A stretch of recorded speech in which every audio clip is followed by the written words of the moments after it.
ನಮಸ್ಕಾರ ವೀಕ್ಷಕರೇ, super healthy ಕಾರ್ನರ್ಗೆ ಸ್ವಾಗತ. ಹೇಗಿದ್ದೀರಾ ಎಲ್ಲರೂ? ಇವತ್ತು ಬೆಳಿಗ್ಗೆ ಈ ಹಕ್ಕಿಯನ್ನು ನೋಡಿ ಮನಸ್ಸಿಗೆ ತುಂಬಾ ನೆಮ್ಮದಿ ಅಂತ ಅನಿಸ್ತು. ದುಬೈನಲ್ಲಿ ಸುಡು ಬಿಸಿಲಿಗೆ ನಾವು ಹೊರಗೊಂದು ಪಾತ್ರೆಯಲ್ಲಿ ಸ್ವಲ್ಪ ನೀರನ್ನು ಇಟ್ಟಿದ್ವಿ. ಈ ಹಕ್ಕಿಗಳು ಬಂದು ಅದರಲ್ಲಿ ಆಟ ಆಡ್ತಾ ಇದ್ವು. ನೋಡುವಾಗ ತುಂಬಾ ಖುಷಿ ಆಯಿತು. ಹೀಗೆ ಸ್ವಲ್ಪ ನೀರನ್ನು ಇಟ್ಟರೆ ಹಕ್ಕಿಗಳು ಕುಡಿದು ಆರಾಮಾಗಿರ್ತವೆ. ಹಾಗೆ ನಾವು ಬಾಡಿಗೆ ಮನೆಯನ್ನು ಚೇಂಜ್ ಮಾಡಿದ್ವಿ. ತುಂಬಾ ಕೆಲಸ ಇತ್ತು ಅದನ್ನು ಶಿಫ್ಟ್ ಮಾಡಲಿಕ್ಕೆ, ಎಲ್ಲ ವಸ್ತುಗಳನ್ನು ಕೊಂಡೋಗಿ ಈ ಹೊಸ ಬಾಡಿಗೆ ಮನೆಯಲ್ಲಿ ಇಡಲಿಕ್ಕೆ.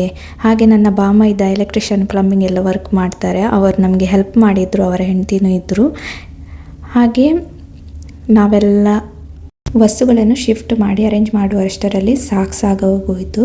ಹಾಗೆ ಮಧ್ಯಾಹ್ನದ ಅಡುಗೆಗೆ ಏನಾದರೂ ಮಾಡುವ ಅಂದ್ಕೊಂಡೆ. ನಾನು ಚಿಕನ್ ಗೀ ರೋಸ್ಟ್ ಮಾಡುವ ಅಂತ ಅಂದ್ಕೊಂಡೆ.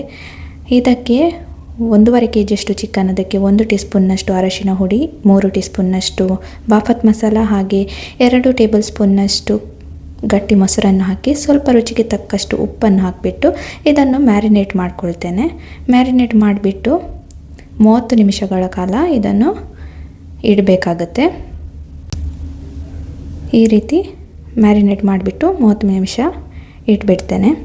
ಹಾಗೆ ಮಸಾಲಕ್ಕೆ ನಮಗಿಲ್ಲಿ ನಾನು 4 ಬ್ಯಾಡಗಿ ಮೆಣಸನ್ನು ತೊಗೊಂಡಿದ್ದೆ. ಇದನ್ನು ಕುದಿಸಬೇಕು, ಆವಾಗ ನಮಗೆ ಮಸಾಲಕ್ಕೆ ಒಳ್ಳೆ ಬಣ್ಣ ಬರುತ್ತೆ. ಹಾಗೆ ಖಾರ ಬೇಕಿದ್ದರೆ ಹೆಚ್ಚಿಗೆ ಹಾಕ್ಕೊಳ್ಬೋದು. ಇಲ್ಲಿ 2 ಟೇಬಲ್ ಸ್ಪೂನ್ನಷ್ಟು ಕೊತ್ತಂಬರಿ ಬೀಜ, ಹಾಗೆ 1 ಟೇಬಲ್ ಸ್ಪೂನ್ನಷ್ಟು ಜೀರಿಗೆ, ಹಾಗೆ 1 ಇಂಚು ಚಕ್ಕೆ, 3ರಿಂದ 4 ಲವಂಗ, ಹಾಗೆ 6 ಕಾಳು ಮೆಣಸನ್ನು ಹಾಕ್ತಾ ಇದ್ದೇನೆ. ಖಾರ ನೋಡಿಕೊಂಡು ಹಾಕ್ಕೊಳ್ಳಿ. ಇದನ್ನು ಚೆನ್ನಾಗಿ ಈ ರೀತಿ ಹುರಿದುಕೊಳ್ಬೇಕು. ಎಣ್ಣೆ ಹಾಕದೆ ಚೆನ್ನಾಗಿ ಇದನ್ನು ಹುರಿದುಕೊಂಡು ನಂತರ ಇದನ್ನು ಗ್ರೈಂಡ್ ಮಾಡಲಿಕ್ಕಿದೆ. ನೋಡಿ, ಮಿಕ್ಸಿ ಜಾರಿಗೆ ಹಾಕ್ಕೊಂಡಿದ್ದೇನೆ. ಹಾಗೆ ಇದಕ್ಕೆ 3 ಎಸಳು ಬೆಳ್ಳುಳ್ಳಿಯನ್ನು ಹಾಕ್ಕೊಳ್ತಾ ಇದ್ದೇನೆ. ಹಾಗೆ ಹುಳಿಯನ್ನು ಹಾಕ್ಕೊಳ್ತಾ ಇದ್ದೇನೆ. ನಾನು ಧಾರೆ ಹುಳಿ ಹಾಕ್ತಾ ಇದ್ದೇನೆ, ನಿಮಗೆ ಯಾವ ಹುಳಿ ಸಿಗುತ್ತೋ ಅದನ್ನು ಹಾಕ್ಕೊಳ್ಬೋದು. ಇಲ್ಲಿ ಮೆಣಸು ಚೆನ್ನಾಗಿ ಕುದಿ ಬಂದಿದೆ. ಇದನ್ನು ಇದಕ್ಕೆ ಮಿಕ್ಸಿ ಜಾರಿಗೆ ಸೇರಿಸ್ಕೊಳ್ತಾ ಇದ್ದೇನೆ. ಸ್ವಲ್ಪ ತಣಿಲಿಕ್ಕೆ ಬಿಡುವ, ಬಿಸಿ ಇದೆ, ನಂತರ ರುಬ್ಬಿದ್ರೆ ಆಯಿತು. ಇವಾಗ ನಾನು ಒಂದು ಪಾತ್ರೆಗೆ 2 ಟೇಬಲ್ ಸ್ಪೂನ್ನಷ್ಟು ತುಪ್ಪವನ್ನು ಹಾಕ್ಕೊಳ್ತಾ ಇದ್ದೇನೆ. ಮೊದಲಿಗೆ ನಾವು ಚಿಕನನ್ನು ಫ್ರೈ ಮಾಡ್ಕೊಳ್ಬೇಕು. ಇದಕ್ಕೆ 1 ಈರುಳ್ಳಿಯನ್ನು ಉದ್ದಕ್ಕೆ ಹೆಚ್ಚಿದ್ದನ್ನು ಹಾಕಿ ಫ್ರೈ ಮಾಡ್ಕೊಳ್ತೇನೆ. ಮೊದಲಿಗೆ ಫ್ರೈ ಮಾಡುವಾಗ ಸ್ವಲ್ಪ ಉಪ್ಪು ಹಾಕಿದರೆ ಬೇಗನೆ ಫ್ರೈ ಆಗುತ್ತೆ. ನೋಡಿ, ಸ್ವಲ್ಪ ತುಪ್ಪ 1 ಸ್ಪೂನ್ನಷ್ಟು ಸೇರಿಸ್ಕೊಂಡೆ. ನಂತರ ಇದು ಫ್ರೈ ಆಗ್ತಿದ್ದಾಗೆ ನಾವು ಮ್ಯಾರಿನೇಟ್ ಮಾಡಿಟ್ಟಂತಹ ಚಿಕನನ್ನು ಹಾಕ್ಕೊಳ್ಬೇಕು.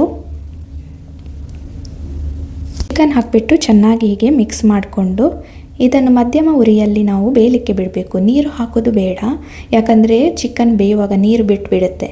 ಅದಕ್ಕೋಸ್ಕರ ಚಿಕನ್ ಹಾಕೋದು ಬೇಡ, ಯಾಕಂದರೆ ನಾವು ಗ್ರೇವಿ ಮಾಡ್ತಾ ಇಲ್ಲ, ನೀರು ಹಾಕಬಾರ್ದು, ಡ್ರೈ ಆಗಿರಬೇಕು ಗೀ ರೋಸ್ಟ್.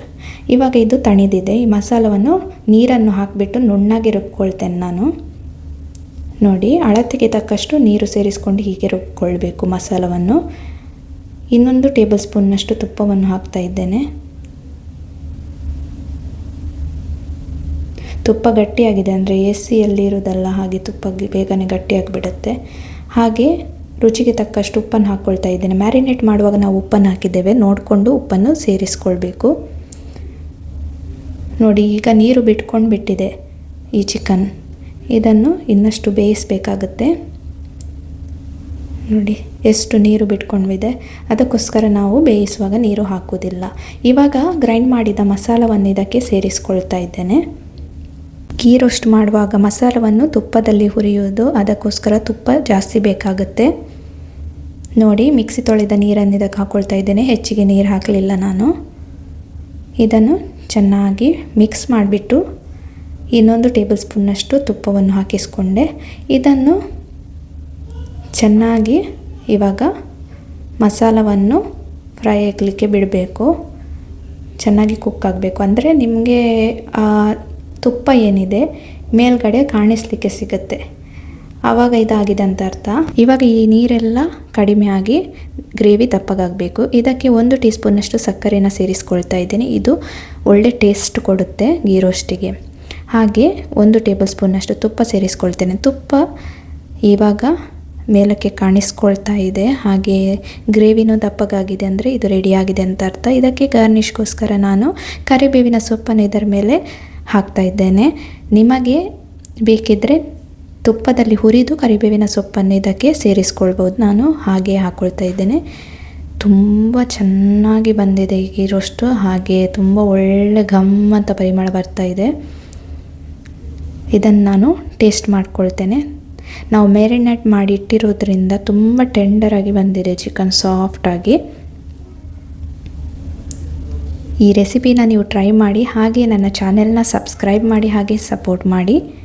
ಇನ್ನಷ್ಟು ರೆಸಿಪೀಸ್ನ ನಾನು ನಿಮ್ಮ ಜೊತೆ ಶೇರ್ ಮಾಡ್ಕೊಳ್ತೇನೆ. ಟೇಸ್ಟ್ ಅಂತೂ ತುಂಬಾ ಚೆನ್ನಾಗಿತ್ತು. ಖಂಡಿತವಾಗಿಯೂ ಟ್ರೈ ಮಾಡುವಂಥ ರೆಸಿಪಿ. ಇದರ ಜೊತೆ ನಾನು ಜೀರಾ ರೈಸ್ ಮಾಡಿದ್ದೆ. ಇದರ ರೆಸಿಪಿನ ಮುಂದಿನ ವೀಡಿಯೋಸ್ಗಳಲ್ಲಿ ನಿಮ್ಮ ಜೊತೆ ಶೇರ್ ಮಾಡ್ಕೊಳ್ತೇನೆ. ಹ್ಯಾಪಿ ಆಗಿರಿ, ಹೆಲ್ದಿ ಆಗಿರಿ. ಚಾನೆಲ್ನ ಸಬ್ಸ್ಕ್ರೈಬ್ ಮಾಡಿ, ಸಪೋರ್ಟ್ ಮಾಡಿ. Thank you. ಬಾಯ್.